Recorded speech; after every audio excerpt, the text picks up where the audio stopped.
Welcome to Lebanon, Tennessee. Not too far is the Music City where many people move to make their name in country music and leave their mark. This track once sat idle for almost a decade, but has since been brought back to life just last year.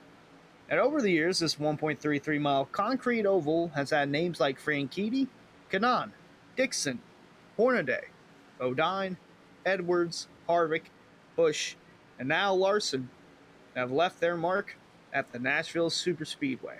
Hi, welcome all. This is Area Lodgebox Series, race number 11 of Season 2, the Area iRacing at Shop 160. I'm Mars Leppy, and joining me, as always, is executive producer Harold Darner. How's it going, Harold? Not too bad. This is the guitar race, right? Like Martinsville's got the clock. Here they get the guitar. They do indeed get a guitar, and if you're like Kyle Busch, you'll just smash it up. I wonder if that's a prop that they give him so he could do that and have the actual trophy later. I don't know. It might be like the actual trophy. Something. It's unique because, like you said, Martinsville, it's a grandfather clock. It's something that no other track can say, or that they have a trophy after that. So Nashville, I believe it might be the guitar. It might be something else, considering they've went back to it as recent as last year. So they might have made a little update to it, but nonetheless, still at a magnificent racetrack. And Harold, we had races Monday and Tuesday night, the Elite Entertainment Cup Series and the CNC Log and Truck Series, and boy, oh boy, were they entertaining right down to the finish. Yeah, we were hoping on Tuesday night to finish under the green flag condition. Didn't happen, but a lot of beating and banging. You know, it was a short track is what it looked like out there for the last 10 laps for the CNC. And then you and I called on Monday night with the Elite Series. Like, it was a lot of bumping and banging, but they did finish under green flag conditions with Dom DeLeo capturing the checker flag. Yep, it was Dom DeLeo, Nick Johnston, and Garrett Grant all going at it. All three of those guys were going at it for their first Cup win, and Garrett Grant was outside of the top 20 in points heading into that race. So if he went on to win that race, that would have shaken up a lot of the point standings, because that would have put him inside the top 20, and he would have been locked into the playoffs, and it just would have created this whole carnage with the points. But Dom DeLeo won.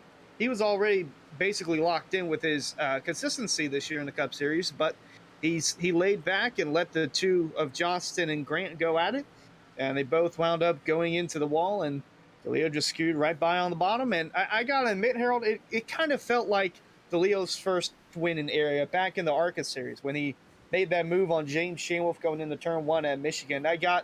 It reminded me a lot of that finish. Well, we talked about Dom DeLeo. A lot of people who don't watch us may not know that Dom DeLeo just picked up iRacing for the area season 1. Like, so he had not been in a car in iRacing until then. So less than a year or so of experience with that driver, and he's producing wins and in contention for the Final Four for the ARCA Series last season. Yes, indeed. And, you know, he's actually racing tonight in the Lodgebox Series. He's currently 7th quickest on our practice chart. So who knows? Maybe Dom DeLeo might win 2 out of the 3 area races here. And there he is in the number 46 Ford Mustang. Yep. And one thing everybody's looking for is probably these things right here. Yeah, so this is... Boy, oh boy, we've had some updates. So this was the point standings after COTA. So this is heading into tonight's race in Nashville. So those top 5 are already locked in with a win: Elwood, Therian, Hearn, Hendricks, and Scioli. But now 6th through 9th are locked in based on the amount of points they have. So they're essentially locked in based on points. So Richard Thomas, Bryce Senesac, Colin Fanbro, and Garrett Grant, they are all locked in because they have so many points that, say they all finish in the back tonight in Talladega, they're still locked in because they have that much of a gap between the playoff cut line. These drivers do not. They're not currently locked in yet, but they still have a substantial amount of points. Travis Beckner, Forrest Smith, and Rick Christensen are the 3 drivers currently above the cut line. Adam Capps is the first one out at minus 25. And then Joe Hassert, Jordan Martin, and Christopher Buds are those 4 that are on the outside looking in. Yep. Well, Points don't matter if they win, though. I'm thinking. That is true. Because next week we go to Talladega, and anyone can win that. It's wide open. It could be anyone. It could be Christopher Buds. It could be Alan Elwood. Uh, so if you're sitting at that 12th spot in the points, I'd be a little worried right now. I'd want to get up to at least 11th because, say, I don't think we'll get a new winner tonight. That'll push them into the playoffs, but there's a good chance that we could see that for Talladega. And if I'm a driver, I do not want to be sitting at 12th in the points. Yep, that probably wouldn't be good. But, you know, that's what we got going on. Here is our team playoff picture between the 4 teams racing here in the Xfinity Lodgebox Series. Yep, and it's kind of a runaway with Elwood Design Esports. They've been the dominant team to beat. They got 862, but not too far behind is Bell Weishart Esports. They've been getting some solid finishes for the team standings over the last few weeks. They're sitting at 790. And then Elite Entertainment 677 and Transcendent Motorsports at 532. And as you pointed out on Monday night, the playoffs do not affect the team standings. They do not reset. They continue to go on as usual all the way to the last race.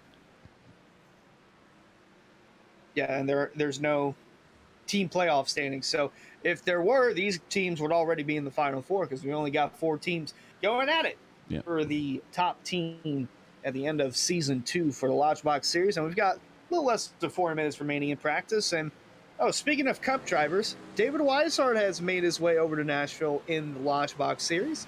And he's currently the fastest so far with a 30.543. So much for the guy saying that he'd make Xfinity when he could. Yeah. I guess now he's got all the time to make it. Yeah, somebody pulled him out of a rocking chair. He won't sit down. Indeed, and the driver right behind him is the highest Lodgebox Series driver and currently has been the driver to beat all season long, and that's Alan Elwood in the number 49. He had a solid run last week at COTA, but he's still the fastest driver out there. He's got the most wins on the season.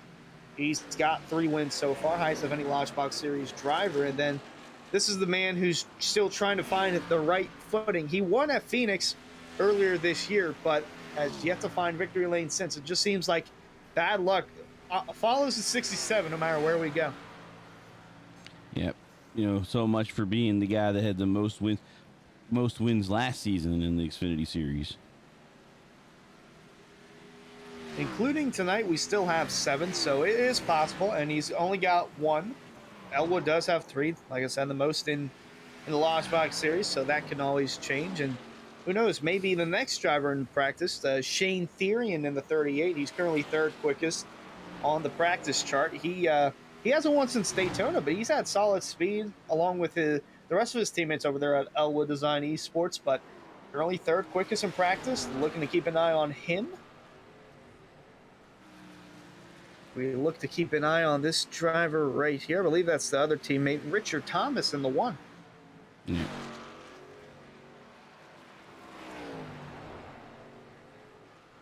Richard Thomas is 5th quickest, and the car that's next quickest in front of him, James Scarley, got his first win last week at COTA, and in absolutely dominating fashion.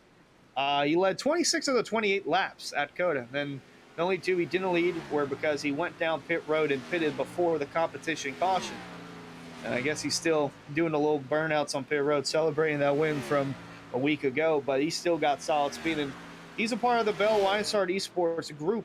And because of his solid finishes over the last few weeks, it's gotten that team closer and closer to Elwood Design Esports in the team standings. They've got a little over a minute remaining in practice, and Cameron Hearn just went to the top of the chart. You never count Cameron out. He's kind of my motto. Don't count him out because he'll find a way to get up front. If he can stay out of trouble, Cameron Hearn always has the ability to put himself in victory lane, especially in the Xfinity Series. He seems to really love this race car. It fits his racing style. Like you said, though, he's predominantly found lap traffic seems to be an issue for Cameron Hearn. Yeah, it always seems to find him no matter where we go. We could go to Bristol, we could go to Talladega, Daytona, Charlotte, COTA. Doesn't matter where. It always seems to follow him. And hoping that tonight is the night where it will not happen. And, oh my goodness. Oh, we don't see any of this during the race because we got cars all over the place in practice here. How their car They're a count little don't count, anxious. so yeah, They're anxious for qualifying. just They're knock trying things to around. pass the time. Oh, poor Ryan Swan. You got Chris going backwards. Well, Those that's two are weird. I've inside of never each seen. other. Now Yeah. this is something that has to happen on pit lane, because on pit lane, basically, it's like it allows you to touch and maneuver through people. But as soon as they completely disconnect, that they would end up wrecking each other. But that's kind of cool Oh that man. they were able to do that. That's kind of neat. So The Lodgebox drivers are eager to get out and go qualify, and that's what they're about to do next. Got a 10-minute session. Had a good bit of guys last week at Coda decide to not qualify, so we'll see if that carries into Nashville. So these guys will get 2 laps to put down their fastest lap, and that's actually the number 9 car that just spun out, and it's I believe that's Josh Franks in the number 9. yep, Joshua Frank's new driver to Xfinity Series for Lodgebox. So And here's the 5 of Garrett Grant. He let one get away from him last Monday here at Nashville. Had a car to win in the Cup Series, couldn't quite do it. Was into the outside wall, and unfortunate there for the 5. I can't lie, I was kind of hoping for him to win because that would have just shaken up the points entirely heading into Talladega, and that would have been absolute chaos. But let's see if he can get the job done here tonight, Thursday night, for the Lodgebox Series. As mentioned, he's already locked in on points. He has a big enough gap in the points, so he can go at it all he wants. well, Garrett Grant was also in the mix on Tuesday night in the top 5 predominantly all night long. And looks like the bet's open. The bet has indeed opened, and the question is, who will win tonight's Lodgebox Series race at Nashville? You can bet with exclamation point bet and select any of the following drivers: Therian, Elwood, Thomas, Hendricks, Senesac, Fambro, Scioli, Grant, Beckner, or if you think an open car like, say, maybe David Weishart or Dom DeLeo could win, you would select Field. And you can wager any amount from 5 channel points to 400 channel points. And Dom DeLeo's betting on himself. He's betting on Weishart. Uh, No, he's in there too, though. it works out both ways. Yeah.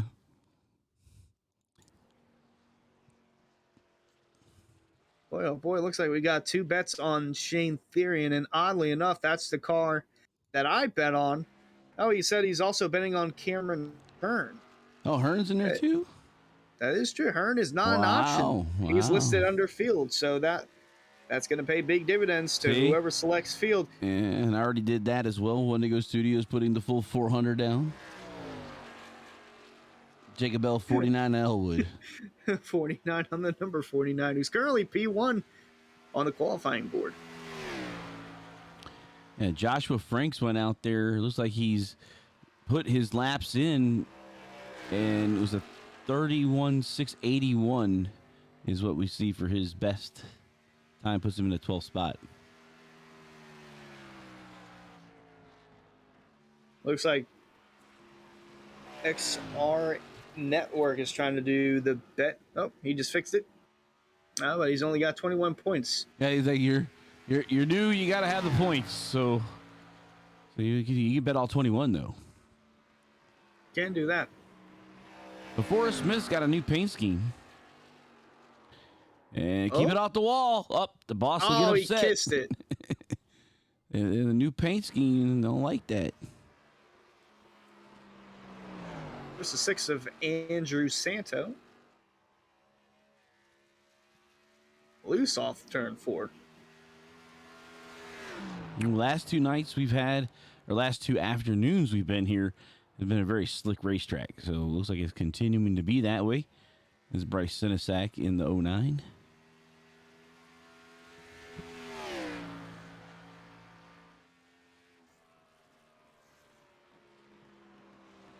Looking through, and I think Beckner's got a vote for 200 points.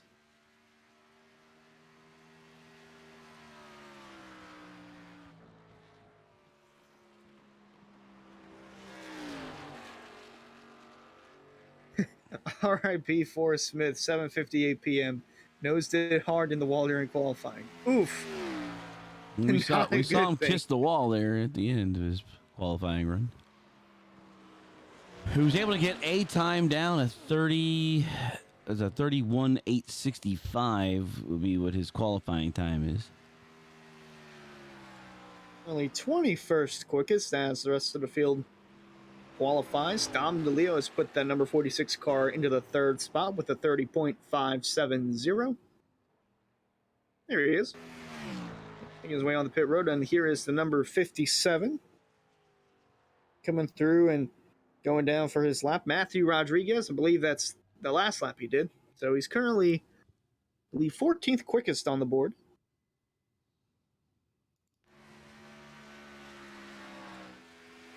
It is the number 15 of Ricky Harden. Going to move all the way up to the 11th spot on his second lap.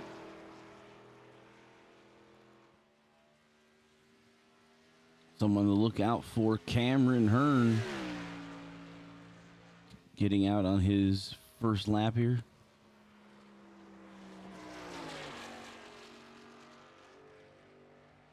And fans, a little reminder about our contest. In order to earn channel points, it's 5 points for every 10 minutes you watch as a follower, but it's 10 points for every 10 minutes you watch as a subscriber.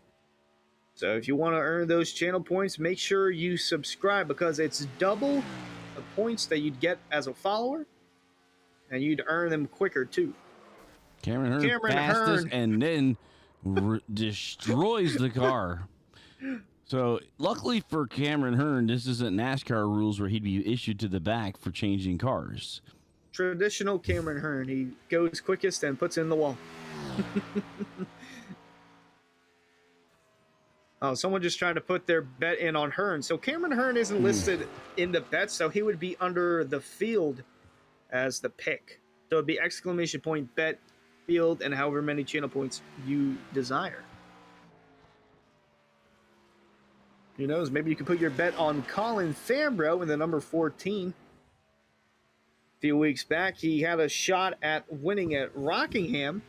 Got a little too close to the wall there, coming to 5 to go, and wound up getting second out of that. But the number 54, still 14th quickest on the board.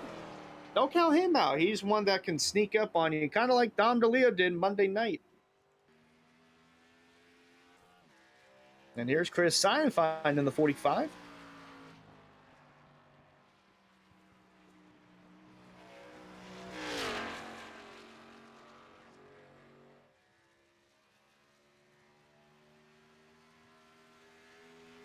A little more than 2 minutes left in qualifying. So everybody is trying to they're saying everybody's looking at Hearn and says he's in the field.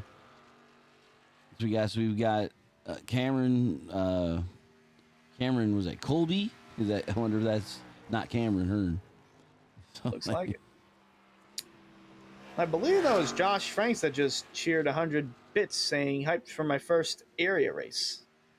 Yes, the XR network is Joshua Franks, I believe, the number 9.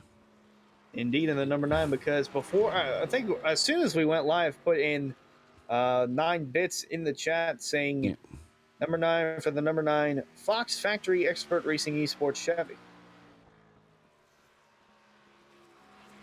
Oh, I was going to say, Harold, I've never seen this many channel points bet on during an area race ever, and Jake has just put 2,525 channel points on the line. Most I've seen in a while. Yeah. It might be the most ever. Yeah, it was up there pretty high. Chris Seidenfaden just put himself into the pole's position. There you go. With 1 minute, 10 seconds left in qualifying. We've got Roderick, Coop, Morris Sr., Weishart, and Scioli yet to put up times. There's last week's winner, James Scioli. He went across the line 26th quickest on his first lap. We'll see what he can do on lap number 2.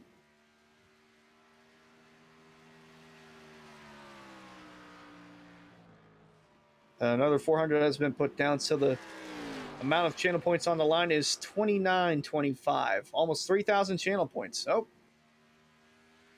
That's the amount of channel points that Dom DeLeo has. So, oh, the 7 finishes his time.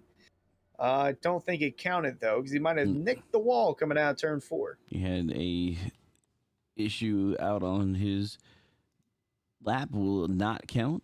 So still Roderick, Coop, Morris Sr., and David Weishart. So Weishart might be doing his the first attempt again. Indeed, he tried doing that last week at Coda. Didn't work out too well, but who knows? It's a different track, different night. Could work out for him. And that lap from Scioli, it would have put him 5th quickest on the board. So Scioli going to be starting from deep in the field as we get the grid for you here tonight for the Area iRacing Not Shop 160. On the pole, stealing it at the last minute. It's Chris Seinfeld in the 45. And sharing that front row will be Cameron Hearn in the number 67. Row 2, it's Alan Elwood and Shane Therian. Elwood drivers sharing the row. Row 3, it's Dom DeLeo, Monday Night's Cup winner, and Danny Ware. Row 4, Garrick Ramp and Travis Beckner. In row 5, it's Bryce Senesac and Richard Thomas. In row number 6, the 01 of Robert F. Kenny. Outside him, the number 77 of Jordan Martin. Then you have Ricky Harden and Greg Mitchell in row 7. Inside row 8 is Colin Fambrough, and outside him is Mr. Rain Swain. And then the 17th spot is Rick Christensen and Matthew Roderick in row 9. Row 10 inside is Mr. Jose Ruiz and Joe Hassard on the outside in his number 11. And then row number 11 is going to be Andrew Santo in the number 6 and Jacob Hudson in the 22. Row 12, Adam Capps and the number 60 car of Joey Chapman. Row 13 going to be the number 4 of Dustin Carroll and the number 7 of James Scioli. And then in row number 14, it's Joshua Franks and Forrest Smith. And then row 15, David Weishart and A.J. Roderick. Finish the field is Mr. Morris Sr. and Carter Coop.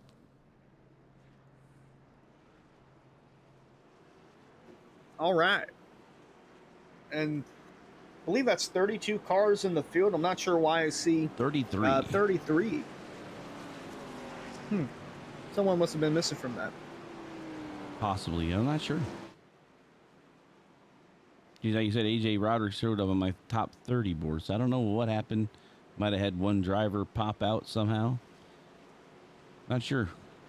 Very interesting, though. We are showing 33 on the track right now.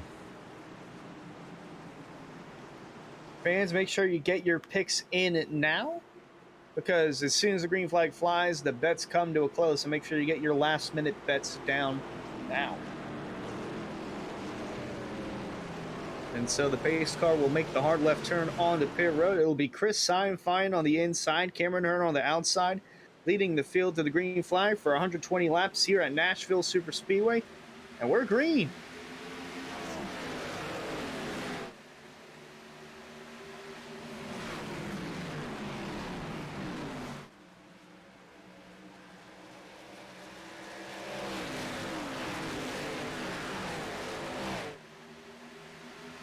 Side-by-side battle. Hearn wants the lead.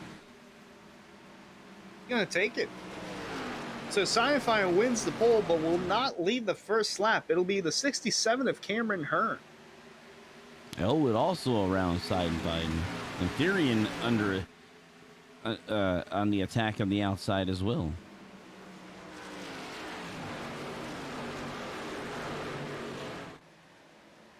I'm going to pull up the weather here because 101 is the track temperature. So Lottie's Travel World .com weather for the area iRacing shop. 160, mostly cloudy sky. 84 in the air, 102 on the track. Relative humidity 53.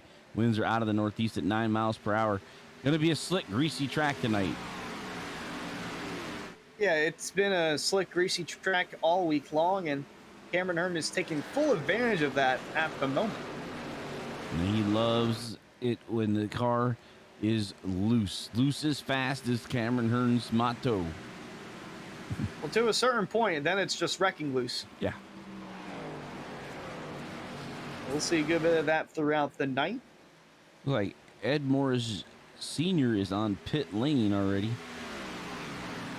Has 6 incident points. Him and Adam Capps, Weishart, and Carroll all making contact. Looks like there might have been some jockeying around towards the back that caused that contact. See if we can go back and grab it. Yep. And we're going to set it up here. That's not Adam Capps. That's the number 1. So we'll try to find Mr. Capps. Oh, that's a spin. Yep. So trying to pull it back. Here's Weishart was involved in that as well. And I'm not sure what happened here because I can't pull Weishart any further back than that. But he's out on the racetrack now, so I'm not sure. It's very strange, very strange. We're back to green flag racing, but look like the back of Weishart's car. If I can get back to it, has some significant damage. Yeah, you can see the damage there on the back of the 33. So the last to first challenge has gone a little haywire for the 33. Ouch.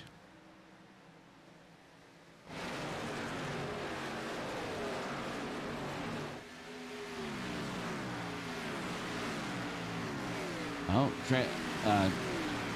that would be Drew Trader saying there's an issue on pit lane getting moving that caused it. Interesting. Huh. Interesting indeed. As we look a little further deep in the field, we got the 8 of Ryan Swan trying to work his way on the outside here.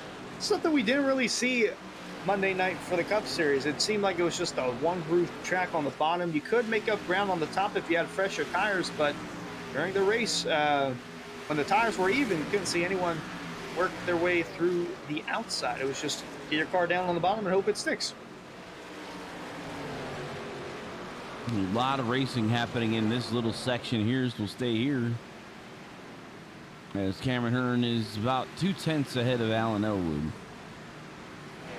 So this is Santo Grant. Rick Christensen is back here as well. All racing inside or around the top 15 spot.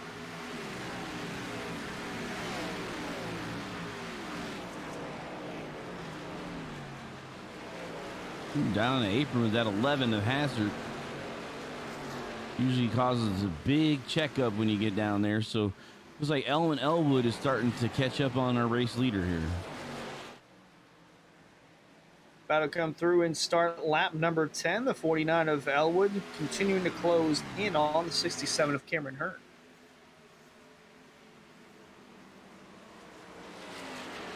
That right rear wants to come around on the 67. Almost dirt track in that corner.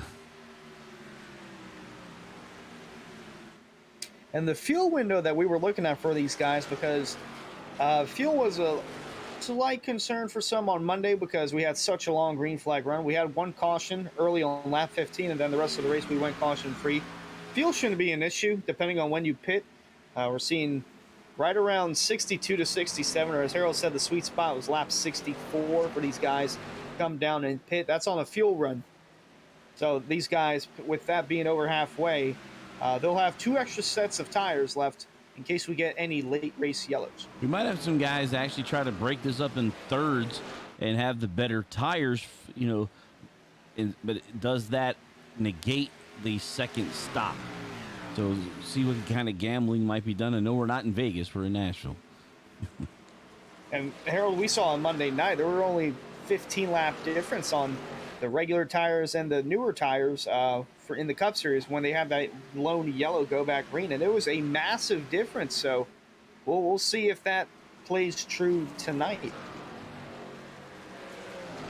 So I believe in the back towards the 4th spot, we got Dom DeLeo and Chris Seidenfein going at it for that 4th position. Seidenfein currently losing that battle. Here comes Travis Beckner trying to crack the top 5. Yeah, so DeLeo gets by. And the caution is now out. Looks like Forrest Smith and Matthew Rodriguez will try to get that to you. This is looking a lot like Monday night, Harold. Literally just said it. First yellow was 15 laps in. We have our first caution on lap 13. We'll take a look at our one-to-go replay and determine what brought out the first caution.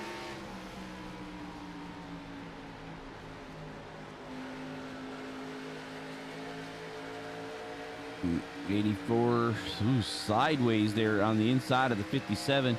Looks like it might be here in turns 3 and 4. Smith down low, right. 57 on the high side.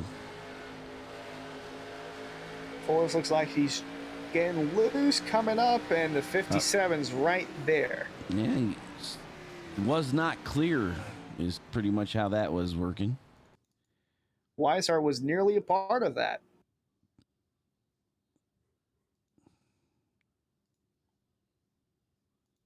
Matthew Rodriguez, who was on the outside, and Smith trying to come up, just clipped him right there, and boy, oh boy, Weisar. Woo.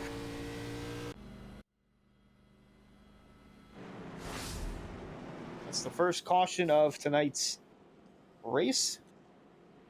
On lap 14, about to work their way to lap 15, and here we go, Harold. We got a mixed bag. Some are staying out, and some are coming in. Again, same thing. We talked about tire strategy. Elwood decides to stay out. Cameron Hearns goes in. And shockingly enough, Dom DeLeo stays out. And on Monday night, he was one of those few drivers that came in and pitted in Monday night's race. And that part of that pit decision led him to getting the victory. So a little odd that he stayed out here, but we'll see. It looks like everybody from 12th on back has come down pit road. Yep, so top 11 electing to stay out. And of course, the driver Forrest Smith involved in there. He's on pit lane right now, currently in his box. Looks like everybody 27th on back, or actually from Adam Capps on back, having to have an extended period of pit stops with Jose Ruiz as well. So 25th and back, looks like they've had some damage repaired. Everybody else was like 2 tire stop, except for Robert F. Kinney. Robert F. Kinney was like fuel only at 6.1. So opting to keep a set of tires. Do you think he could have done 2 tires?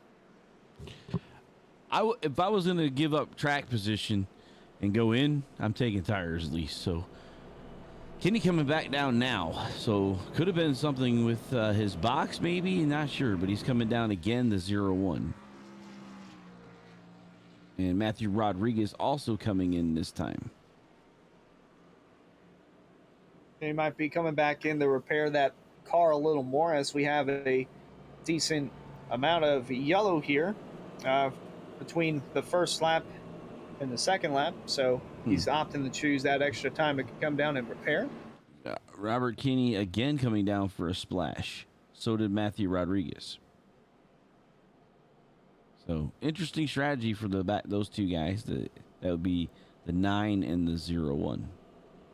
Or no, the 9 and who's the other one I just said? Rodriguez, the 57. Well, 57 was actually involved in that last caution, so.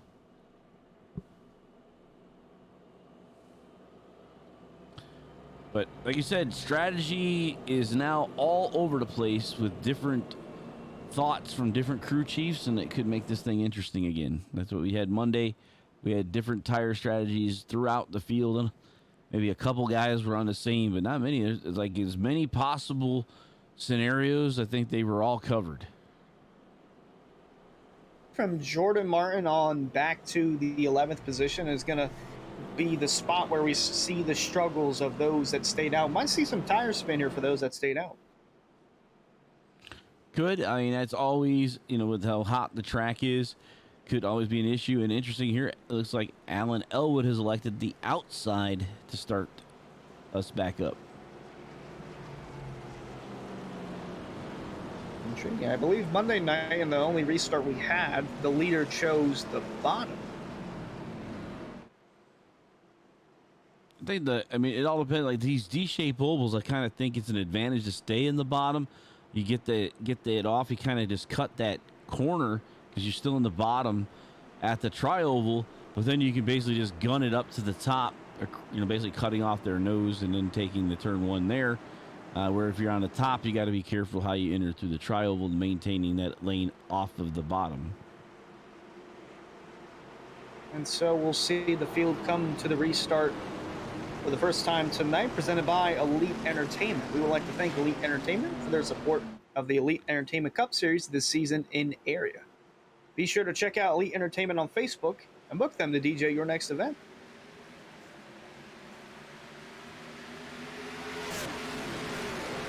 Quite the jump there from Alan Elwood. He can go whenever all four tires of the pace car hits the apron and on the pit road. So opting to go a little late, but he's got a big gap over teammate Shane Therian.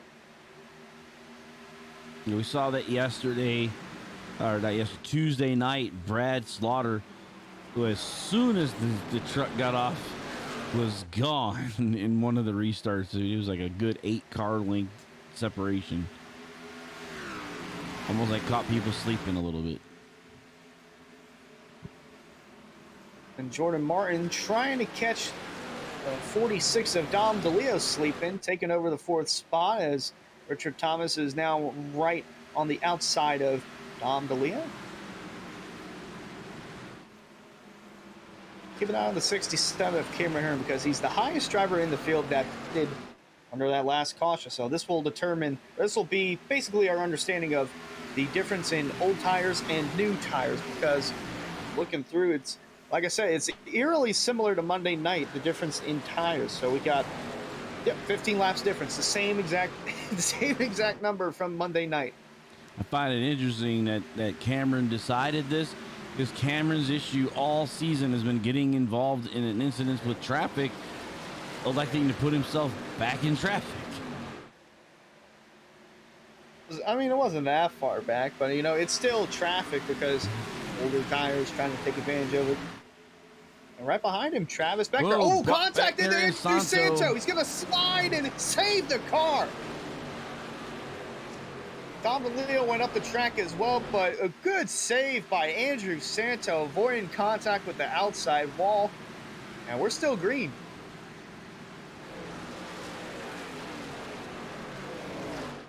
Boy, we don't have a Save of the Year award, but that might have to be a nominee, because you saw that car just glide up the track and through the 14-degree banking over there in turn 1, and he kept it out of the wall. So props to Andrew Santo for keeping that car going.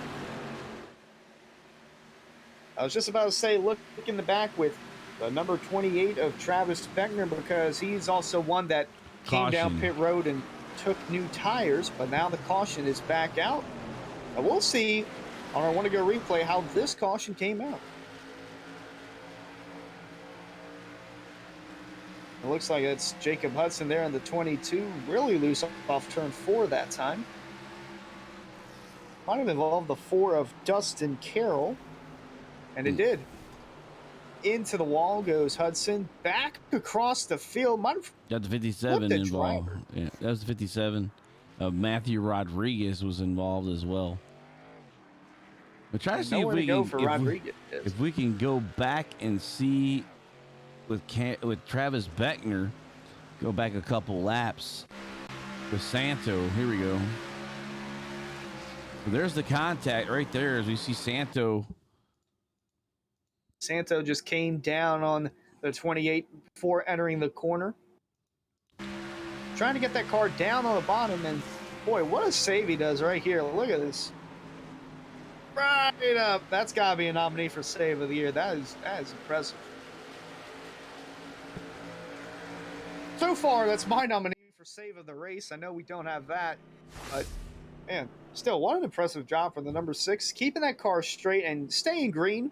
But then the yellow comes out a few laps later after Dustin Carroll, Jacob Hudson made contact, and then getting clipped was the number 57 of Matthew Rodriguez. And we got some more cars coming down pit road. Yeah, it looks like Grant, Kenny, Rodriguez, and Ruiz. Andrew Santo, I'm seeing he is disconnected. Oh, he's back. Okay. No, he's back. Okay. That's strange how it was showing me he was grayed out. So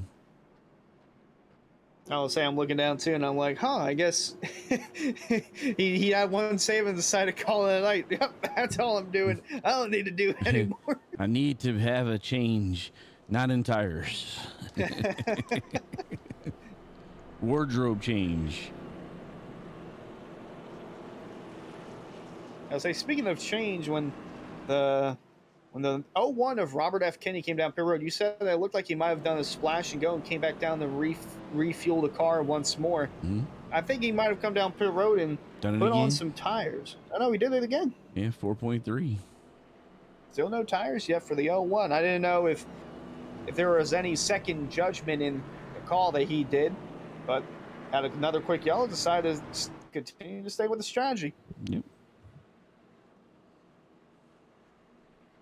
Well, Harold, for the most part, it's a lot more calm right now with pit strategy than what it was Monday night. We had different cars pitting different laps. Did they take two? Did they take four? Why are they in 2 laps? Why are they in no laps? I mean, it's a little easier to handle all the pit strategy in tonight's race.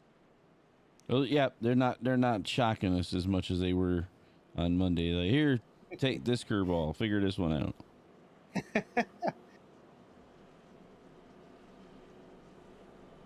So the 49 of Alan Elwood continues to lead under caution. And fans, if you would like to grab any merch of the number 49 of Alan Elwood, be sure to check out areiiracing.shop. You can select from drivers such as Alan Elwood, and could also select Jordan Martin, Travis Beckner, even Dom DeLeo, Monday night's winner. You can go pick up his merch from the Cup Series, and you can even select the Commentators Collection in the Louisiana Dive Bomb.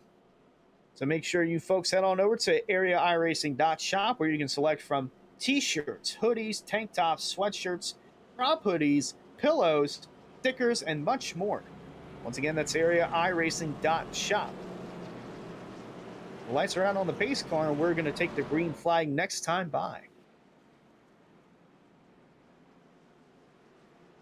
It looks like Elwood's going to choose to restart the race from the bottom side of the track. Hmm.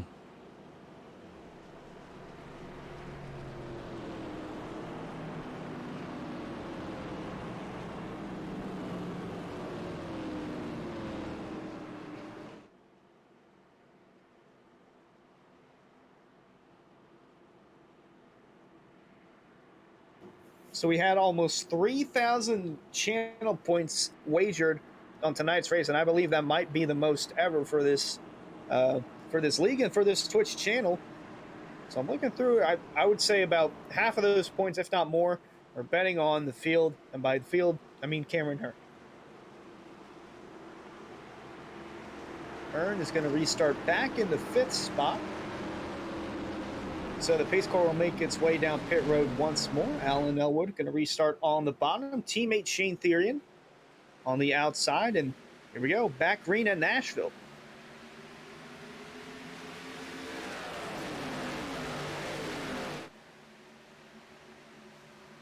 Got a jump on the outside, and he gets a jump on the inside. That 49 car set and sail out a half car length lead, or half second lead already, over the 38.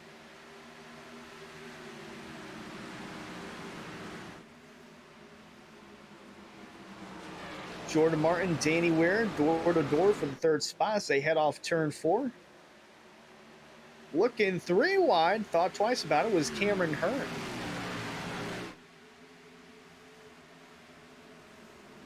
Looking under the 77 of Jordan Martin, trying to get a 2-for-1 special here. Go underneath the 18 of Danny Weir. He'll have the advantage going down the backstretch. Travis Beckner also on the 4-tire strategy with teammate the 67 of Cameron Hearn. And he's over there working underneath Jordan Martin a little bit further back. And he's trying to follow the tire tracks of that 67. As you mentioned, they are teammates. He's battling with Jordan Martin for that top 5 spot. Richard Thomas, Colin Fambro, and the number 15 of Ricky Harden back here as well. 28. Oh, Beckner sliding. sideways. Wow. Boy, he's trying to give Santo a run for his money at save of the race.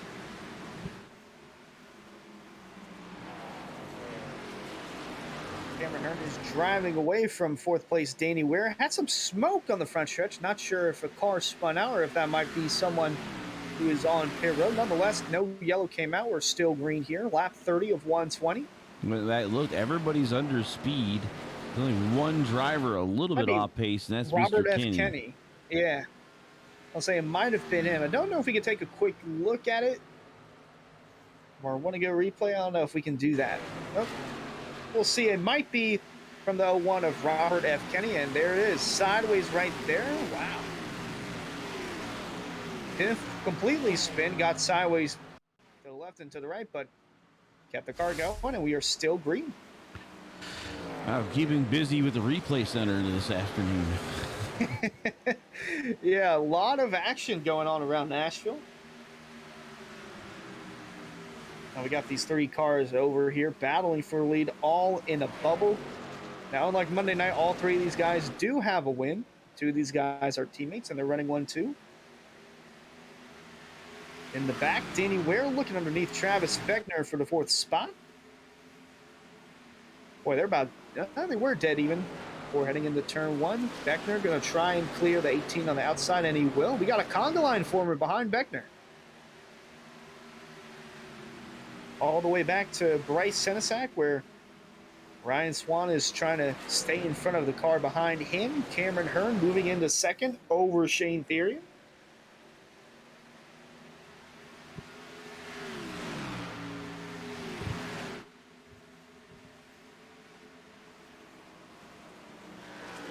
See, Elwood's not choosing to elect complete control of the bottom. He's leaving at least maybe a lane open for Cameron Hearn, and that's allowing him to get clean air. But I think towards the middle of the corner, we'll see he'll just cut it off and then go back to the outside. But it's allowing that 67 to close in. Oh, go on. I was saying he's trying to late apex the corner where Cameron Hearn is diving under the corner.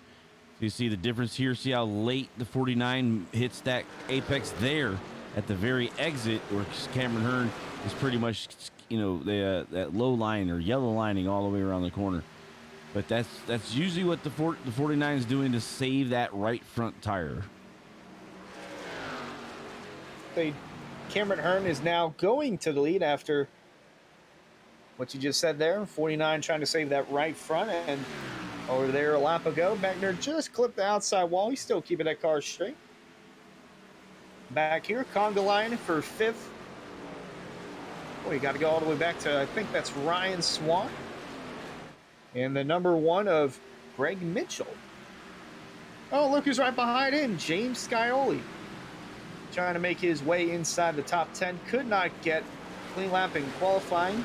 The second lap might have nicked the wall coming out of turn 4 and start back in 26th. His lap would have put him 5th quickest, but gonna have to do the David Weishart challenge as they're 3 wide now heading into turn 1. A lot of different lines being taken by these guys through the corners. We continue to watch these guys do battle here, but like you said, everybody's still really close all the way from about the 3rd place driver back. Actually, the top 3 are gapping, but Beckner back is this big, long line. Yeah, Beckner about 1 second behind the 3rd place driver, Shane Therian, but right behind him, slowly starting to make his way towards Beckner, is Colin Fambro.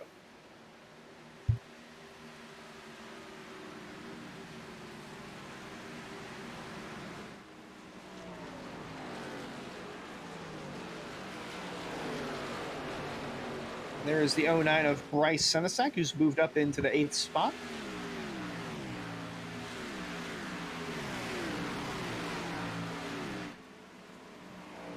Right behind him is Ricky Harden, running inside the top 10. Solid showing for that number 15 car.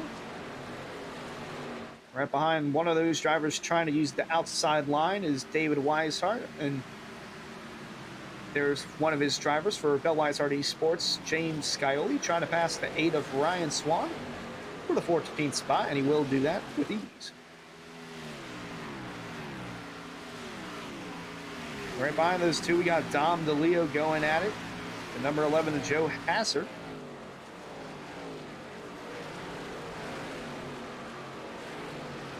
And right behind him was pole sitter Chris Seinfeld. Leo going to cut down to the inside. And there's that 33 of Weishart continuing to work his way through the outside, trying to pass A.J. Roderick in the 56.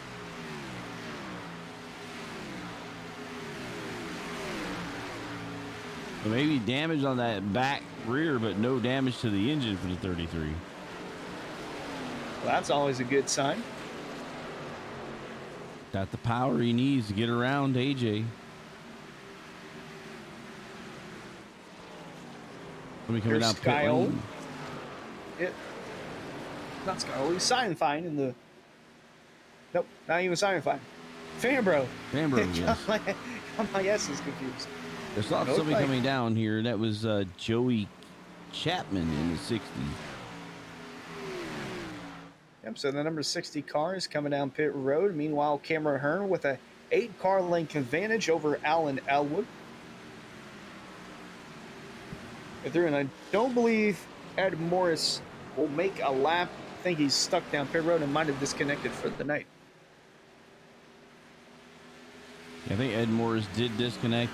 And JT Motormouth is asking, he's saying he's curious if Mr. Beckner is shifting. We could look in the cockpit, see if we might get an opportunity to see that of Mr. Beckner.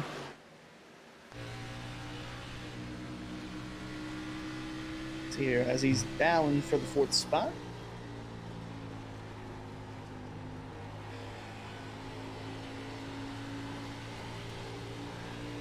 Man, ooh, and the wall he hits.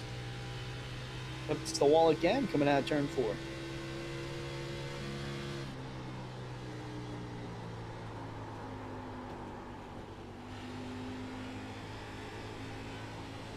Man, lots of wheel movement in here for Travis. But not seeing any changing in gears. At least I'm not hearing it. So. Gary Lewis has just put not at all with the 4-speed transmission they have. 4. But he might have said 4, but 4-speed. It's a 4-speed, yeah. And but the actual issue that I see is he is definitely entering the corner and then using a lot of brake. It looks like. And that could be why the car seems like it's darting a little bit under braking. Back up front, there's Beckner's teammate Cameron Hearn continuing to lead things around Nashville.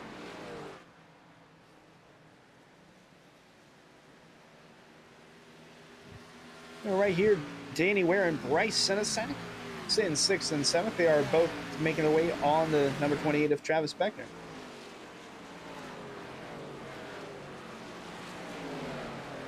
And Slideways was a 33 of David Weishart back there. Still trying that outside line. He's worked his way inside the top 10.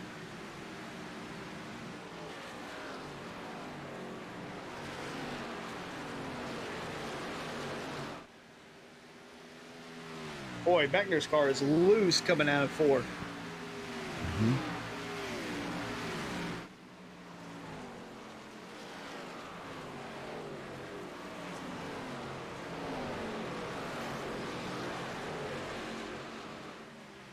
Weishart continuing to move up in the 9th spot now.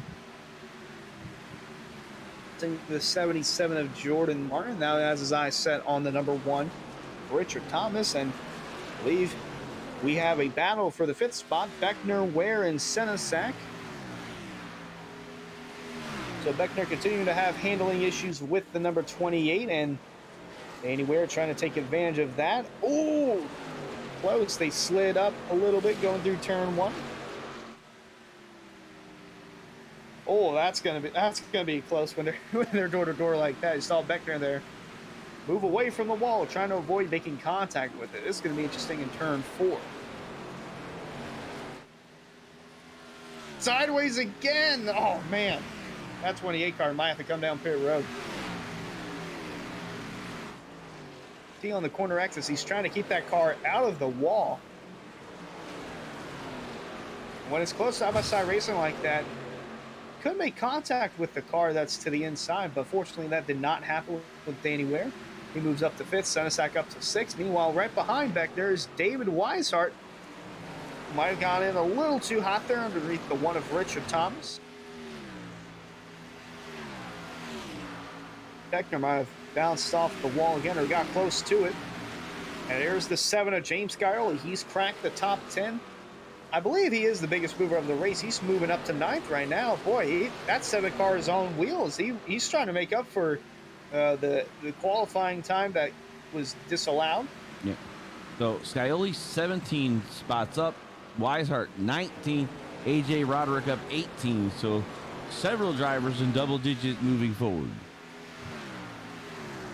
And those three are all nearing 20 positions moved up since the race started.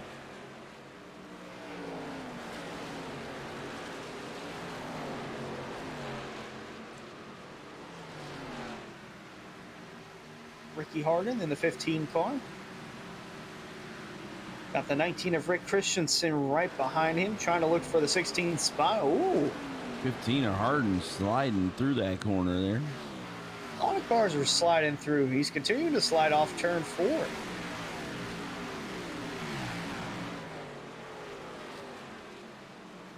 Speaking of cars sliding, moving back here with back there as he's under fire from David Weishart now.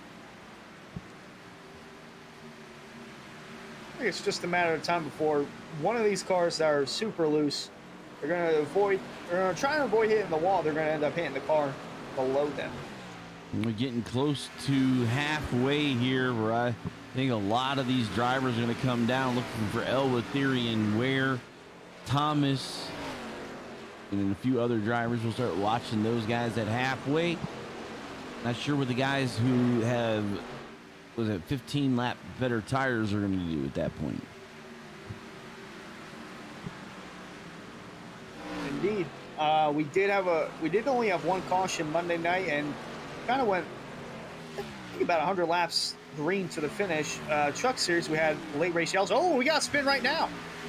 Multiple Big cars spinning car coming out hit. of turn 4, and the caution's going to come out for the 3rd time here in Nashville. Take a look at our one-to-go replay and try to dissect how this caution came out. Keep an eye on the number 5, Garrett Grant, number 11 of Mr. Hazard. Keep an eye on this. This is where it started between the two of them. I believe it was on the back stretch here. Or maybe the front stretch. It was coming off turn 4. Yeah, it was front stretch, yeah. I will say the one car that did spin out, it did look like Joe Hazard. We'll see it right here. Oh, yep. Hazard gets loose down into the 5, and around they both go.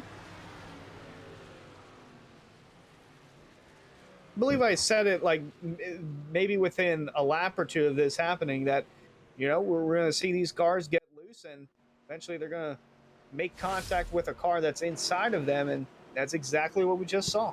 So I believe scrap the strategy. Everybody comes down, 4 fresh tires, and back out on the racetrack. I agree. One driver does not agree, but I think That's the number they might 9. have been a lap He's down. 2 Yeah. laps down, Joshua Franks.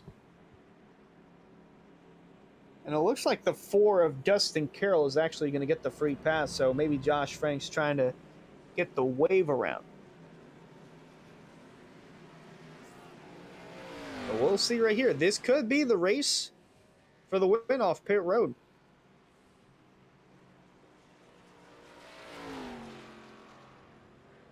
He's Simon Fine there, pulling into his pits.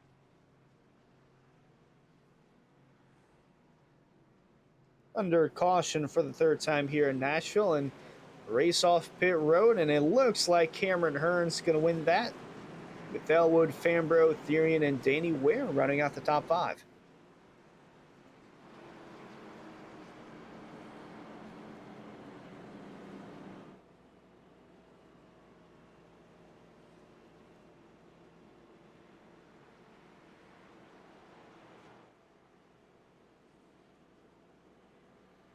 So Joshua Franks being the first car not on the lead lap. Looks like he being scored 2 laps down, and that includes this wave around past the pace car as Cameron Hearn's coming up behind him here.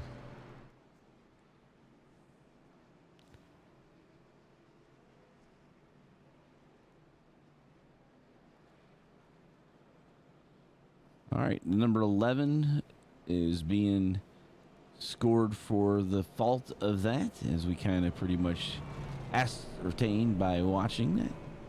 The EOLL, end of longest line.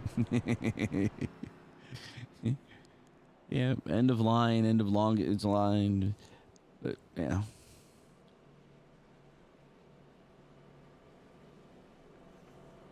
38 of Shane Theory in there, scrubbing his tires on the outside. Larson lining it. Don't think we've seen anyone do that yet.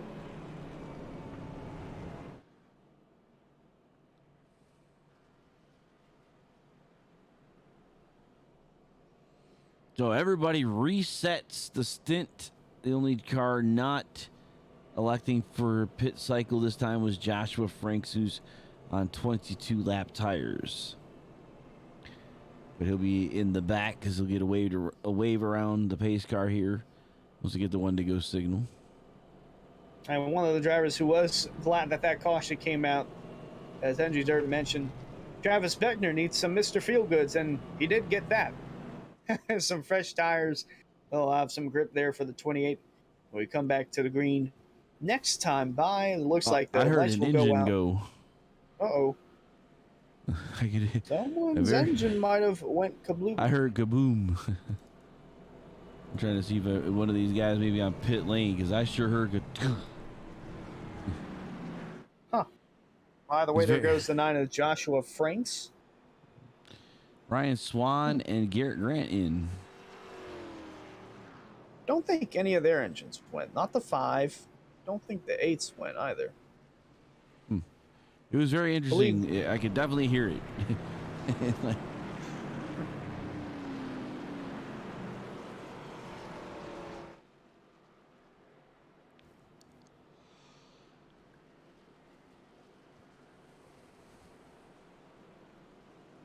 Intriguing. All right, so it looks like Garrett Green and Ryan Swan both coming down pit road, topping off on fuel. Said that the fuel window was around 62 to 67, with Harold saying 64 as the sweet spot. Which is pretty much what they'll need to get to the end. If this thing goes green to the end, who knows if fuel will be an issue or not. We'll see the pace car make its way down pit road once more. Cameron Hearn going to restart the race from the bottom. Elwood on the outside. And here we go. Green flag flies once more from Nashville.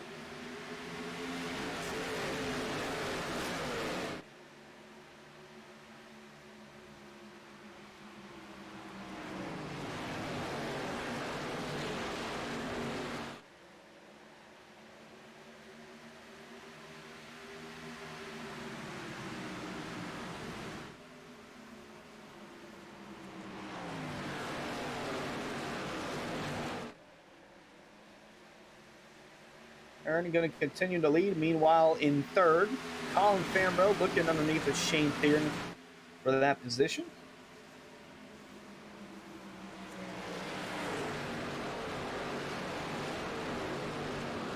They're close to making contact right there. Fambro and Theron are. Fambro's going to clear the 38. A little tight there between Bryce Senesac and looks like Richard Thomas over there in the 1. Here comes David Weishaupt on the outside as Senesac trying to hold on to his position.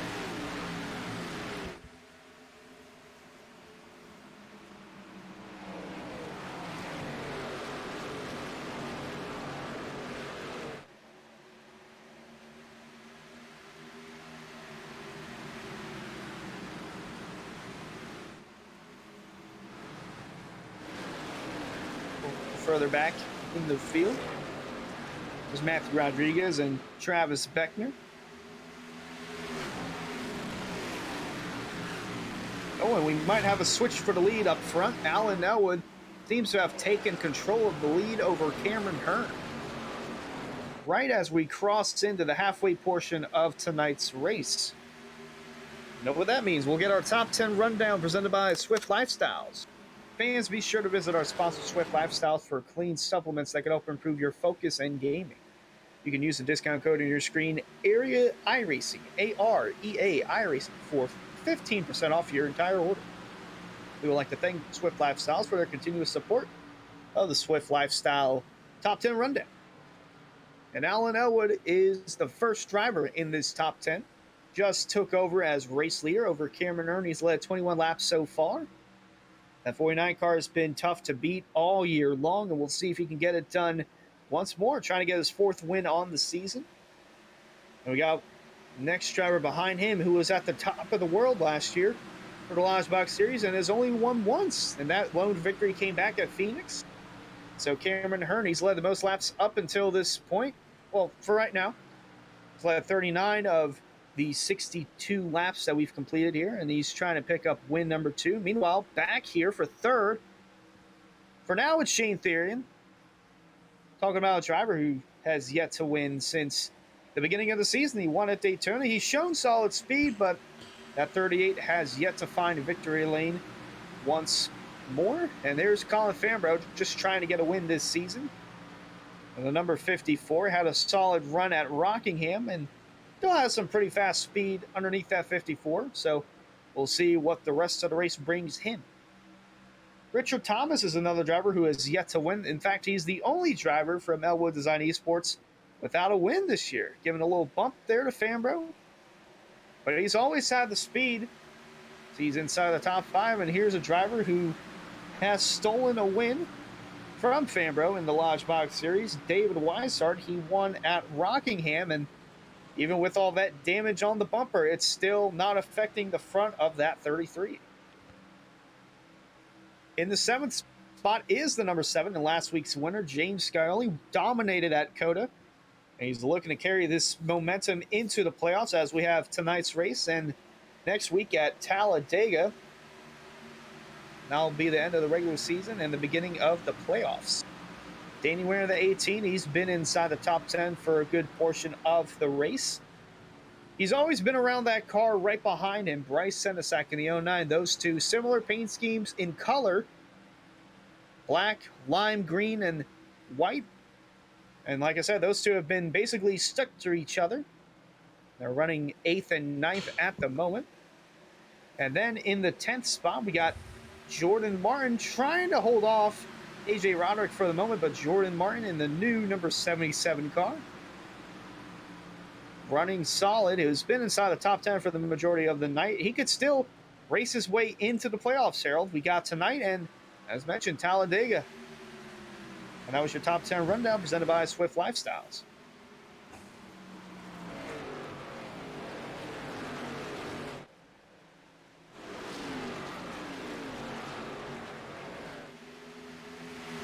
Boy, Travis Beckner is still loose.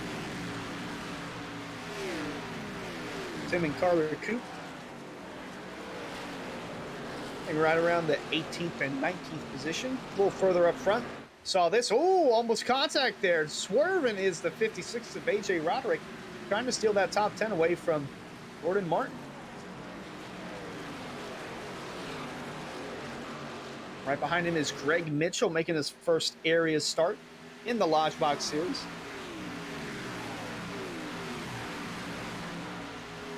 Beckner and Coupe still going at it.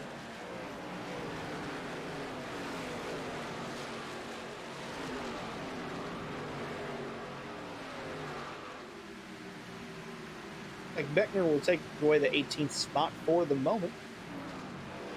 Coupe drops down to 19th, and once again, the battle for the top 10 spot still going strong between Jordan Martin and AJ Roderick, and they're still loose, Harold. We got quite a bit of cars that are struggling to keep their cars straight coming out of the corner. Yeah, basically, they're getting into the gas probably just a tad bit too early, causing the right rear to want to jump. They could back that corner up a little bit, probably better for their tires in the long run and prevent that loose off condition.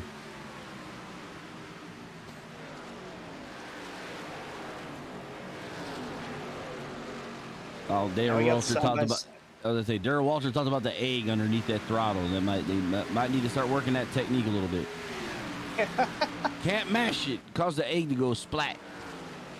Yeah, you don't want a broken egg inside a race car. But now we got a conga line forming from 10th on back. Let's say Greg Mitchell and Chris Seinfeld were door to door. Now Andrew Santo is right behind, and Ricky Harden is right behind as well.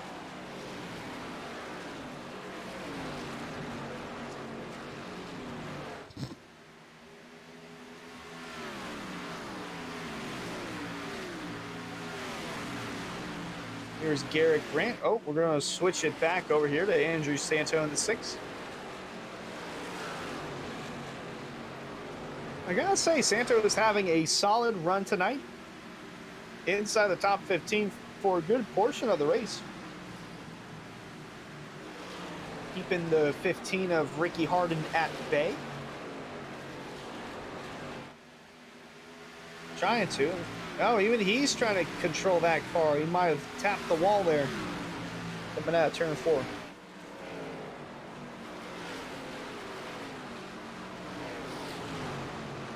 We got battles all over here from the top 10 and behind. Looks like Sci-Fi's going to make it door-to-door. Wow, we got 4 door-to-door battles right here. Look at this. From 10th to about 18th on the track, there's a battle going on. All in this shot right here. Boy, Travis Beckner loves seeing that. He's going to close in right on these guys. Now look at him. He's trying to keep that car straight. Santo got a little high there. Now he's clipped the wall in turn 2. I don't know if Beckner might have clipped the wall. As mentioned, he also went high through that corner. I go through here because I thought I saw something with some engine smoke a little earlier. Keep an eye on that. Is up towards Colin the front. Fambro is in pit road. It might have been the 54. Looking at the 54 in pit road, and it was recent too. Back and take a look at our one to go replay and see, it might have been him. Whoa! Oh, right there. Whoa, that might have been Richard Thomas making contact with the 54 and and he might have just pulled it into the pits after that, but wow, fortunate that that was not a caution.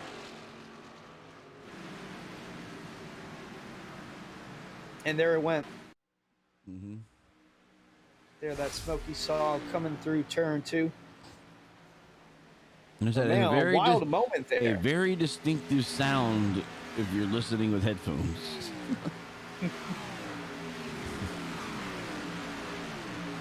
So not a good night for Colin Fambro. He'll need a new engine. Yeah, that might be the end of his night. Right here, Ricky Harden in the 15 trying to keep that car straight. Like you mentioned, a lot of cars on the loose side trying to keep it straight. Up front, we're closing in on a battle for the lead. Cameron Hearn has been closing in on Alan Elwood for the last 5 laps or so, and he's gone up to the bumper of the 49. Do you think he's trying to overwork the 49 and make him make a mistake? Yeah, I think Cameron at this point, he's content to racing with his previous teammate. He used to race for VRA, which was Elwood's team. You know, they changed their name going into this season. So probably knows a lot about Elwood. He's just going to hang out there. He's comfortable there. And you know what? Cameron has issue with lap traffic. Might as well let Elwood try to deal with it. If we get that far. Also a good way to save fuel if you need to.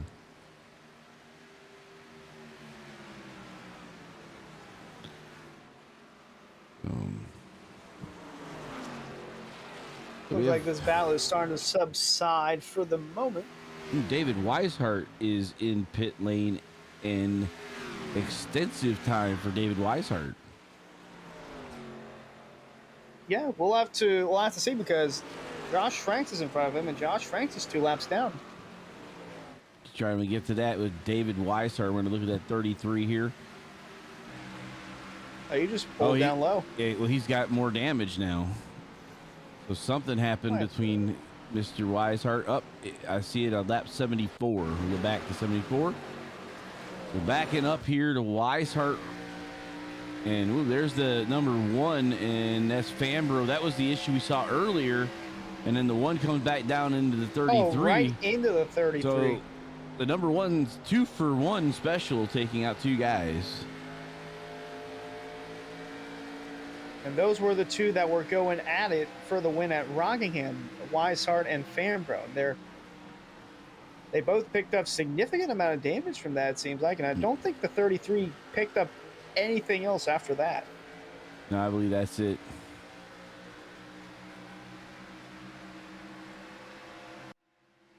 All right, so the drivers talking about that in chat as we're seeing.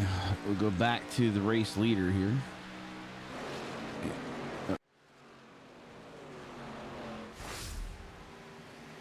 So back to the green flag conditions and racing.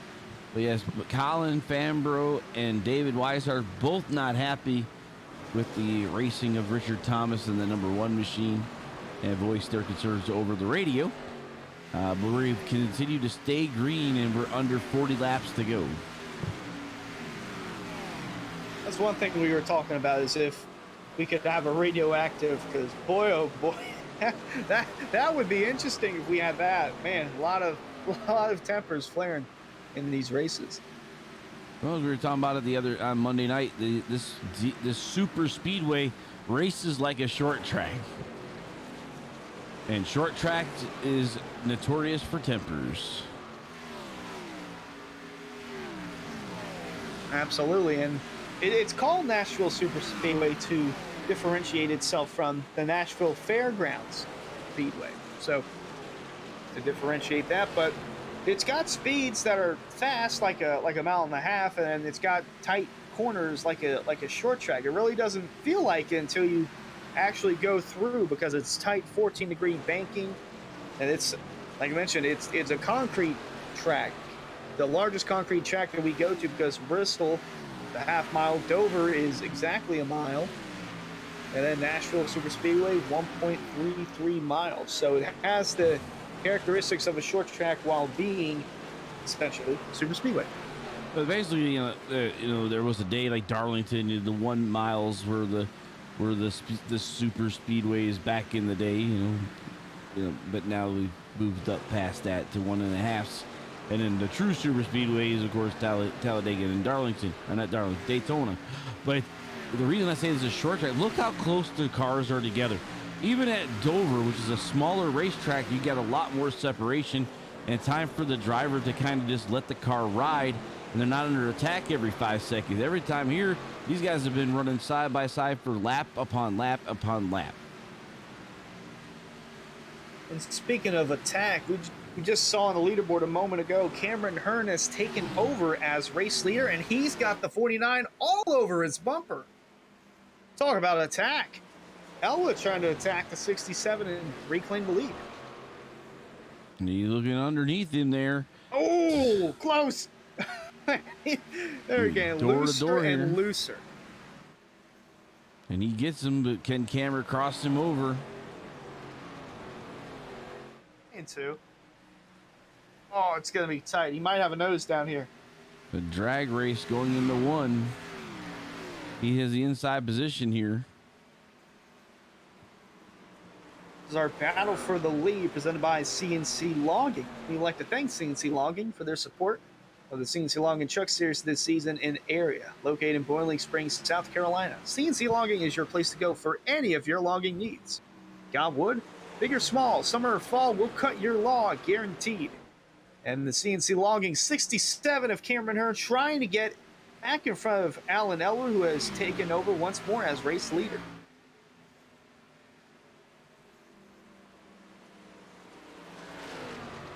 So Fambro has elected to drop out.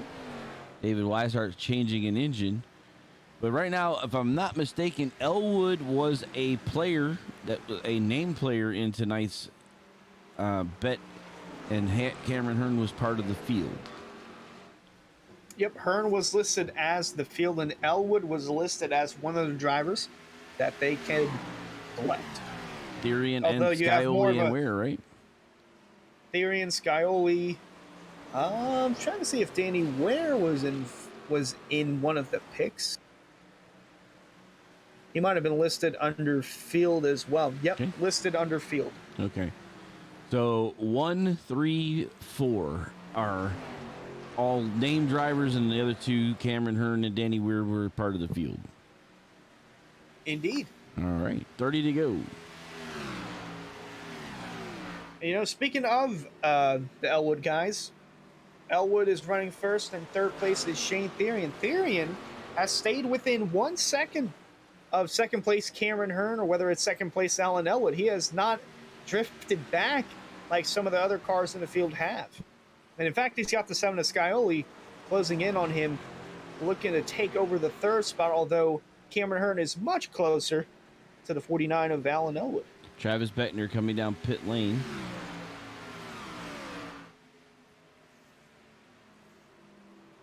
There's the first that car might be too loose for him. First car on the lead lap coming down pit lane. AJ Roderick also coming down. And that'll get him to the end, I'm sure. Oh, without a doubt, that'll get him to the end. Do you think it's a tire issue? It might be tires because you said Roderick and Beckner pitted. Those two were probably some of the loosest cars on the racetrack. It could be it, that they needed those 4 fresh Eagles to get back out on the racetrack. Can they make up ground on the lap that they gave up? AJ Roderick now showing 2 laps down as Travis Bettner's coming back out on the racetrack a lap down.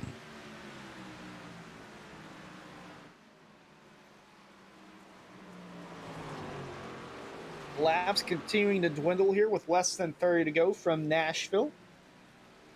Cameron Hearn once more trying to peek his nose down on the bottom. Can't quite get a nose underneath. But he had to back off big time right there. That's going to set him up for a run. Here comes the 67 of Cameron Hearn. I thought he got in a little too hot in the turn 1, but it looks like it might have been the right amount because there goes Cameron Hearn in front of Alan Elwood. Taking over as the race leader. Will the 49 cross him over down the front stretch? Looks like he's going to tuck in for right now. Maybe save up that tire a little bit, cool him off, and then come after attacking him as we're looking at 26 laps remaining.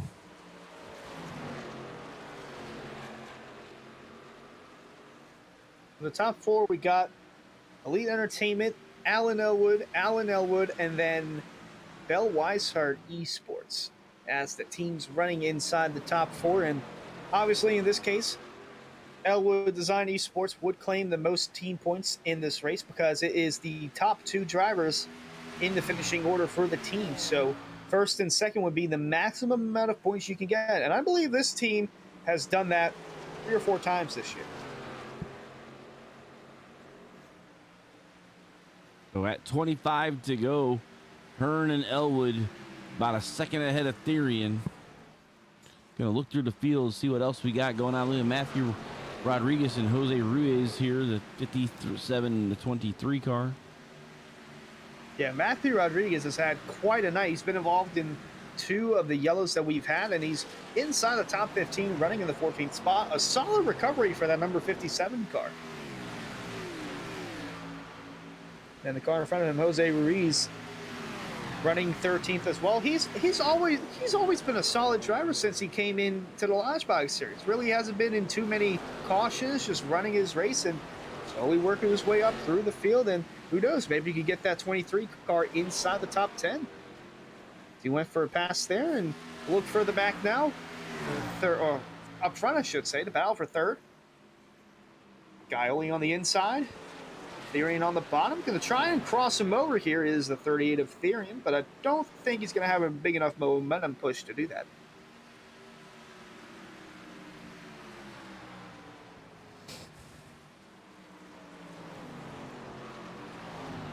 Nose to tail, though, the 38. All over the back of the 7. And this is kind of the way I like to do short track racing. I don't like to use the bumper, but I do like to be right there as big as I can get in the rearview mirror so the guy's got to see me. That way, if he makes a mistake, I capitalize. Forced an error. And Cameron Hearn capitalizing on the lead. He's got about 6 car lengths now separating him and Alan Elwood.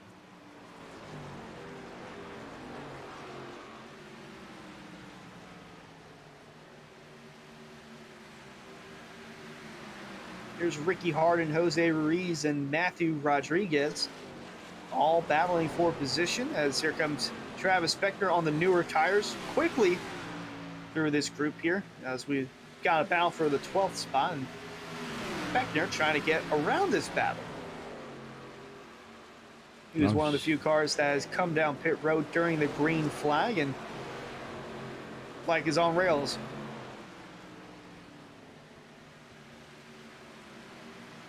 Beckner is running back around the 25th position.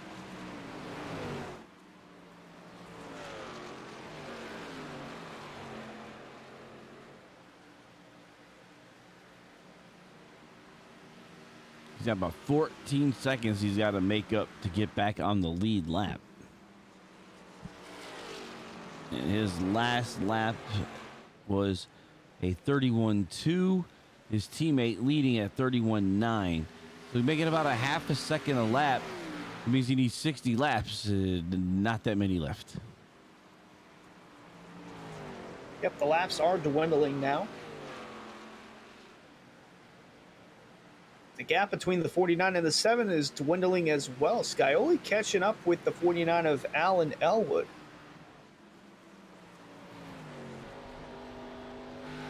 Right on board the number 7.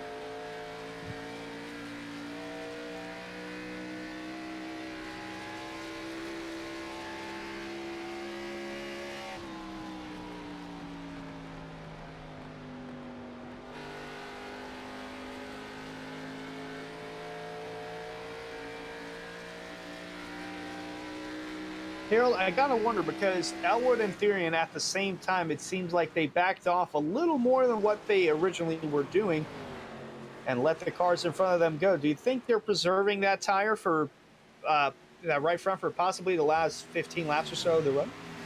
I think they might have actually pushed a little bit too hard, and the right front is actually going out for them at this point, the way that they're moving back. Because at this late stage in the run, you don't want to lose any more time than you have to. Even if you're trying to cool the tires off, you want to try to maintain the distance to the car, pretty maybe not attack them. But Elwood falling back now to a second behind Cameron Hearn.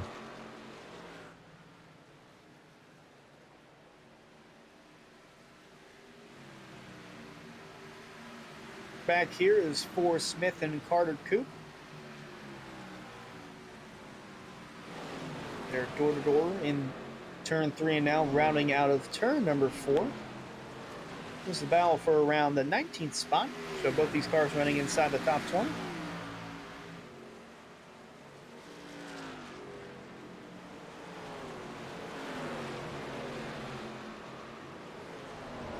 Robert Kinney moving up to the 14th spot, leading this little line. Yep, Ricky Harden and Garrett Grant as well in this battle. And then Joe Hazard right behind.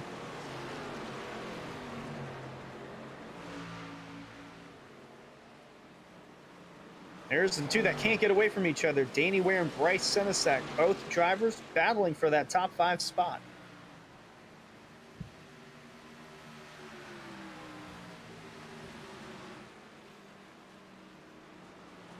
Cameron Hearn continuing to drive away 1.3 seconds, 1.4 now between him and Elwood.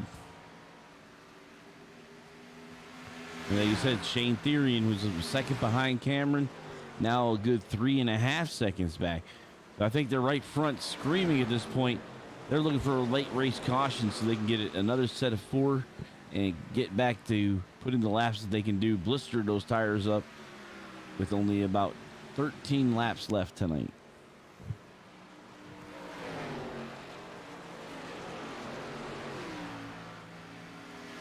We'll look further up front here. The battle for second now about to heat up. Scioli continuing to catch the 49 of Alan Elwood.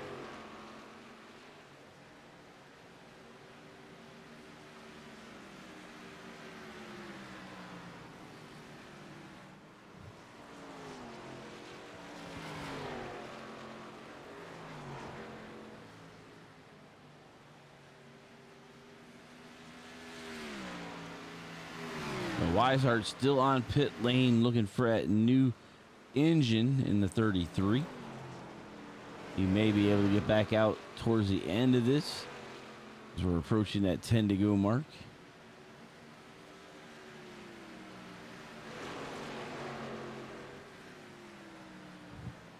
for fifth still going on. Like I said, they can't get away from each other, and I'm curious as to why they've been around each other for basically the whole night.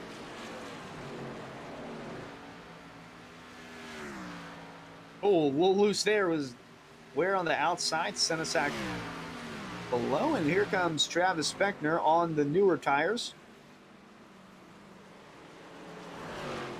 As you can just see, that 28 car with the newer tires on rails compared to these guys that are 56 laps now into their tire run.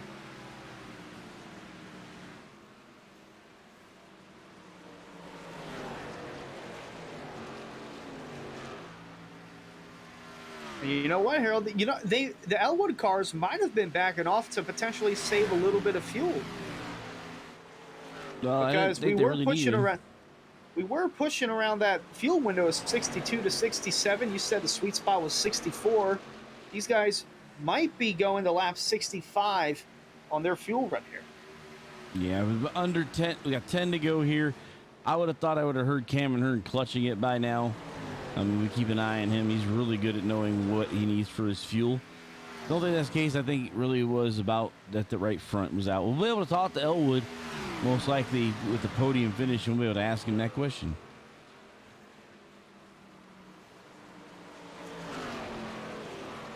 But just like all short tracks and concrete tracks, that right front tire takes a beating.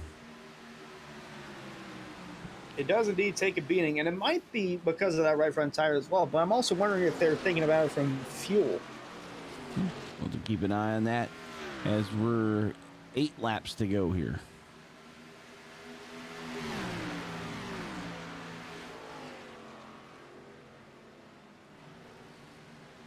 There's a 67 of Hearn continuing to lead.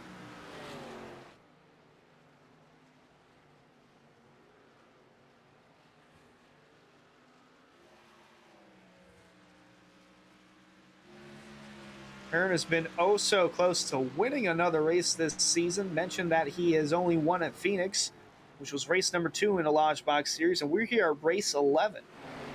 And this driver won 9 races last year in the opening season for Area I Racing in the Lodgebox series, and he won the championship as well. And he looks to be like a shell of his former self, because he's been caught up in bad luck, whether it's lap cars getting into him or something that's out of his control and it kills him out of the race. It's just, man, it's just unreal the luck that the 67 car has had in the Lodgebox series, and we're 6 laps away from seeing if that luck is really over and might be taking a turn for the best.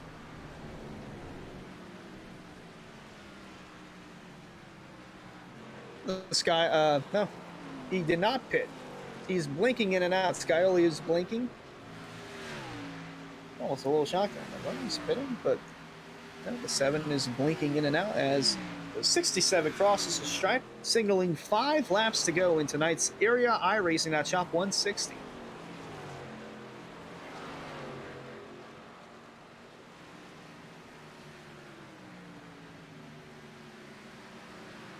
.2 seconds is the gap between Hearn and Elwood. Some lap cars getting bigger in the front view of Cameron Hearn. See if they play a factor with 4 laps to go. Always something with lap cars and Cameron Hearn, no matter what. Elwood coming within a second now. As I think it's 67 and Hearn is kind of backed it up because he doesn't really want to get into this fray between the 9 and the 6. Josh Franks and Andrew Santa are the 2 lap cars in front of our race leader. Franks is going to go to the outside, give the bottom to Hearn.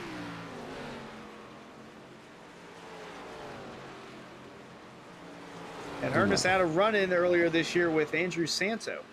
Got to go back to Bristol. Free to go. Gap just under a second, and Santo going to give the bottom to Cameron Hearn.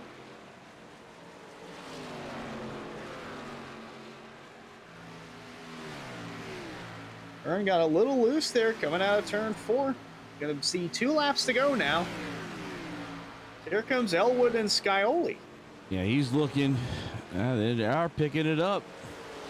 Well, maybe Elwood They might have been saving that right front tire. Maybe, but I don't know there's enough time for him to get around. Cameron will see the white flag this time by. Yep, gap at about 6 car lengths between the 49 and the 67. Cameron Hearn coming off turn 4. He's going to see the white flag in the air one final time around Nashville, presented by Wonder Go Studios.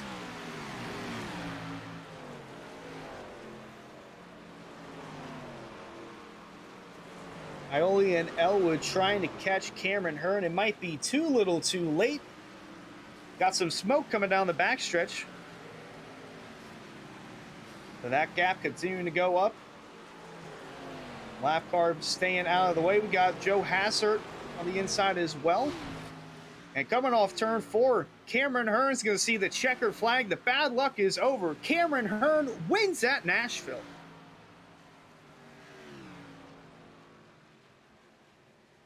Hearn finishes in first, Elwood second, Scioli third.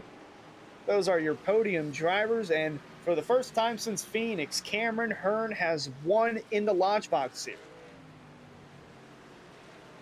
And he also earns a bonus point for leading the most laps tonight. Only 3 Cameron drivers. Only 3 drivers. The class of the field, Cameron Hearn and Alan Elwood. Shane Therian also led a lap. He also gets a bonus point. But no driver gets more points tonight than Cameron Hearn, as we'll take a look in our Elwood Design race recap. Hearn in the 67 car, leading 68 of the 120 laps, had 3 yellows for 12 laps. And Cameron Hearn, fastest lap of the race with a 30.693. And we got to watch and see, because he's done this in the past. He'll go fast and wreck the car.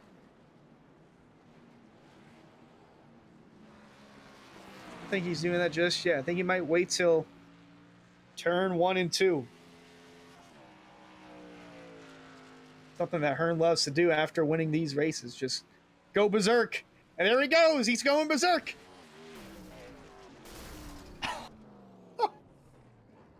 Spinning like a top on his roof and landing on all 4s.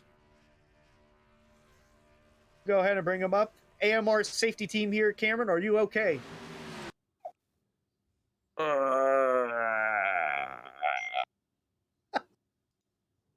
Well, congrats on the win. It's been a while since we've had you up here as a race winner.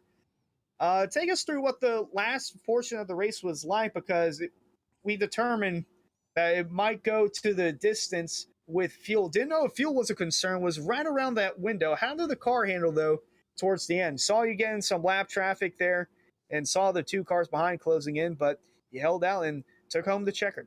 Yeah, usually, being the second car in line is a detriment to the right front. You push more. But here, I was so loose coming off the corner. I was perfectly fine being a little tight early in the run. And as soon as I got by Allen, I got loose off the corner. And I was like, you know what? You can lead, until I can get around you. I'm just going to ride and save my right rear. I thought I was burning my right front up a little bit more than I wanted to. But I think the key is getting back on the gas early and not getting sideways coming off the corner. And I think that's what Allen was doing, and that's kind of how I got around him. Just saving stuff, following Allen. He's bad fast, so I can kind of learn a little bit and maybe tweak some things to his line, to my line, and make it a little bit better in the long run, and that's kind of what happened. Alrighty, Harold. Any questions for our race winner? Cameron, I want to know, when you're catching those lap cars, what's going through your head, because you've had the worst luck with lap traffic. Yeah, it's a I don't know what to explain. I was trying to wait and not catch them, and then I was like, man, Alan and James are catching me pretty fast, so I might have to pass them. And then I slowed up so much on the inside of them, I got loose, getting back in the gas, and lost more time. But it's almost like going to Burger King or McDonald's asking for barbecue sauce, and you don't know for sure if there's gonna be honey mustard in that bag, so you check it. So I try to double check and make sure there's no one, really close to me. And those guys did a good job there. I think they're battling each other maybe for position. So everybody's out here racing, but hats off to those guys too. They made it relatively pretty easy and clean for me to get by. Well, that's one way to say it. I don't think I've heard that one before.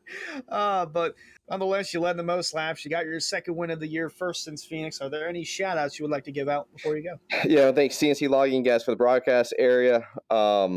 Had a great day today, and topping off of the win is awesome. Give a shout out to my dad watching. All my teammates. Travis was bad fast in practice. I watched him a little bit and was able to put down a quick time in practice and let it carry over for the race. So hats off to all my teammates. Adam had some damage from the pit road incident beginning of the race. I don't know what happened there, but several cars got some damage before we even took the green flag. Hats off to Rick Christensen coming home with a top 10. So overall, a solid points championship for our team, and that's what we're all shooting for. So can't thank anybody else. I can thank a lot of people actually. Here, last one, Brad Slaughter for the admin, and Jacob Bell, not only admin but put on a hell of a league. Appreciate the broadcast. Appreciate everything you guys are doing. I had some coffee before I race, and I think I'm kind of feeling it. Yeah, we saw it when you went in the turn 2. We'll let you go to the infield care center and celebrate. I appreciate you guys. Have a great weekend. See you guys next week.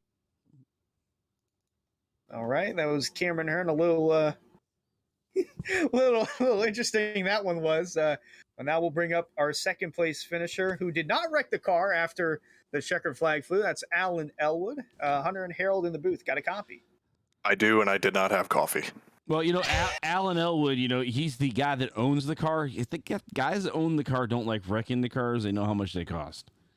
Yeah, I got to bring this one next week. Yeah, like Cameron doesn't care. He's like, we'll just have Adam Caps buy another one. That's all. Right, I'm keeping tabs on the budget, so. So Alan, we talked about we were going to ask about your strategy. Were you backing off of Cameron, hoping to get him at the end there, or was your right front screaming at you? No, that was just me. Kind of, I made a mental mistake. Like halfway through that green run there at the end, I kind of got sideways going into one, and at that point, I should have known to make a couple adjustments in the car, which I ended up not doing. Which I ended up doing the same thing on track again a few laps later, and ultimately my right rear was actually the reason why I was falling off of Cameron. The car felt good. I just on exit I was getting too sideways, and so I couldn't quite get back to the throttle the way I needed to. And there toward the end, once I made the in-car adjustment, I realized that the pace was probably there, that I could have maybe beat Cameron, but it was just too late, and the only way I was going to catch him is caution or lap traffic or something. So, just something on my part that I didn't do and I should have, and, you learn from it and come back the next time and try to do it differently. Talking about right rear, you're saying so power off was the issue tonight. Yeah. The exits of the corners are huge at this track. The way the corners are so tight. So you got to try to keep momentum up in the apex, but then on the exits, really where you got to get that power. And I just didn't have it. The right rear was screaming at me. So just couldn't quite keep the momentum up the way I needed to. Still one of the fastest cars. You led the second most laps at 51. We're going into Talladega next week. A little bit stress-free for yourself. You have the most wins in the series, and most likely going to clinch the season championship, the regular season championship before the playoffs start. So are there any shout-outs you'd like to give out before you go on your second place finish? Yeah, just want to thank everybody on the team tonight. Everybody had great pace, a couple unfortunate incidents, but everybody was right there in the top 10. So proud of everybody's efforts tonight. Shout out to High Banks Podcast, Reaper Speed Lab, SimRat Market, Roderick Racing Development, Life of a Sim Racer, everybody that's on the cars for us as a team. Appreciate you guys putting on the broadcast tonight. I can't wait to go back and watch, and everybody in the admin. You can't put on these races without somebody watching to make sure everybody's doing what they need to do. So appreciate all those guys doing that. And also can't forget to thank the series sponsor, Lodgebox. So appreciate them and appreciate you guys. I would say, Alan, we saw I think half the field was running those High Banks Podcast cars. Anytime you saw a microphone, well, that's an Elwood car. We saw 5 of them inside the top 10. So they've always got speed. Hey, I was hoping that wasn't too confusing for Harold. So. What? just making sure, but looking out for you. Come on. Now, I'm old, but not that old. Come on. Hey, well, you got my car mixed up last week, so I just got to make sure. You know? Yeah. I don't live it down. I got it. I mess up once. That's right. We'll let you go and celebrate the second place finish. Have a good night. All right. You two guys, thanks. That was second place, Alan Elwood. Oof.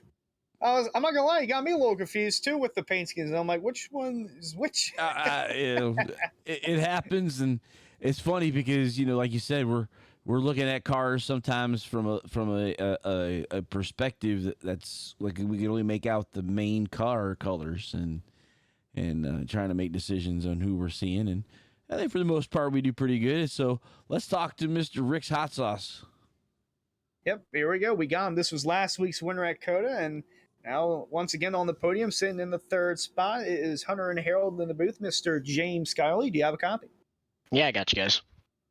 All right. Well, Hearn and Elwood were basically the class of the field. It was a dogfight for the third spot later in the final run of the race. You passed Shane Therian over there in third. And how was the right front handling? Because we saw that go away quite a bit. Both of the Elwood cars seemed like they dropped back at the same time when I think they both realized, oh man, we use this right front up too much, and they tried to preserve it at the end. For me, it was more the right rear. The right front really wasn't wearing too bad. It was just all about pushing on exit. So I spent the whole run saving the right rear tire and had to restart 10th there at the end. I had to start 26th because I hit the wall after my second lap, but it invalidated it. So I went from probably about a 9th or 10th place starting spot all the way to 26th and was able to drive through the field and get within a second. I think I had the fastest car on the long run had I been able to be up front earlier, but just kind of put myself in a hole real early and tried to dig my way back out the best I could and made it up to third.